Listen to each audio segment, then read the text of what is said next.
Family নিয়ে ব্যস্ত আছি বলে কি ভাবেছিস? অ্যাকশনটা ভুলে গেছি। ওটা দেবদারি কাজ। এখন একটা ধামাকেদার এক্সক্লুসিভ আপডেট দেবো তোমাদেরকে। ভাই আমি এটা দেখে অবাক হয়ে গেছি, আমি সত্যি বলছি, আমি দেখে অবাক হয়ে গেছি। মানে আমরা যারা প্রেডিক্ট করছিলাম যে হয়তো রঘু ডাকাত, হয়তো বা কিছু রিলেটেড কোনো মিউজিক অলরেডি নীলদা বানাতে চলেছে, যে কারণেই কিন্তু এই পুরো বিষয়টা মানে তিনি একটা ভোকাল টেক্সচার করছে, তিনি বলছে যে স্পেশাল ডাবিং শুরু হলো আর কি, এরকম ধরনের পোস্টও নীলান্দা তো করেছে। এবং আমরা সেগুলো নিয়ে প্রত্যেকে এক্সাইটেড ছিলাম, প্রত্যেকেই ওয়েট করেছিলাম। সবাই হয়তো ভেবেছিল রঘু ডাকাত, কেউ আবার ভেবেছিল, কেউ কিন্তু তার ভিতরে ইন্টেলিজেন্ট যারা ভেবেছিল যে পুরোপুরি ধূমকেতুর বিষয়টা হতে চলেছে। তবে এখন তোমাদেরকে দেবদা নিজে শেয়ার করেছে, দেবদা নিজে স্টোরি দিয়েছে, এইটা জাস্ট দেখো। 7 ঘন্টা আগে এটা দিয়েছে, ফ্যামিলি নিয়ে ব্যস্ত আছে। কী ভাবেছিস অ্যাকশনটা ভুলে গেছি? ওটা তোমারই কাজ। ইয়েস। তো অলরেডি এখানে নীলদা অ্যান্ড নীলদার গোটা টিমটা আমরা দেখতে পাচ্ছি। তো এখানে অলরেডি নীলদা কি লিখেছে দেখো, নীলদা কি এখানে করেছে দেখো, এখান থেকে বুঝতে পারবে। What's happening, vocal gang assemble for what, maybe for something amazing tomorrow দিয়ে আগুন একটা পোস্ট করেছে, ঠিক আছে? এটা হচ্ছে ব্যাপার। এবার এই সাথে বাপ এসে যেটা জুড়ে দিয়েছে আর কি, তার মানে আজকে একটা কিছু হতে চলেছে। দেখো আজকে একটা কিছু হতে চলেছে, এটা তো একদম ক্লিয়ার।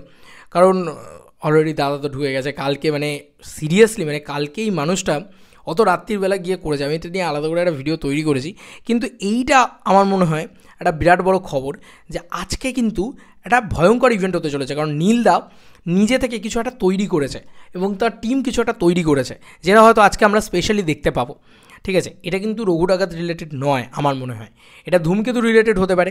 এবার নীলদা আমরা সবাই জানি যে টিম দেব এন্টারটেনমেন্ট ভেঞ্চার্সের একটা খুব ক্লোজ একটা মানুষ বলা চলে, টিম দেব এন্টারটেনমেন্ট ভেঞ্চার্স।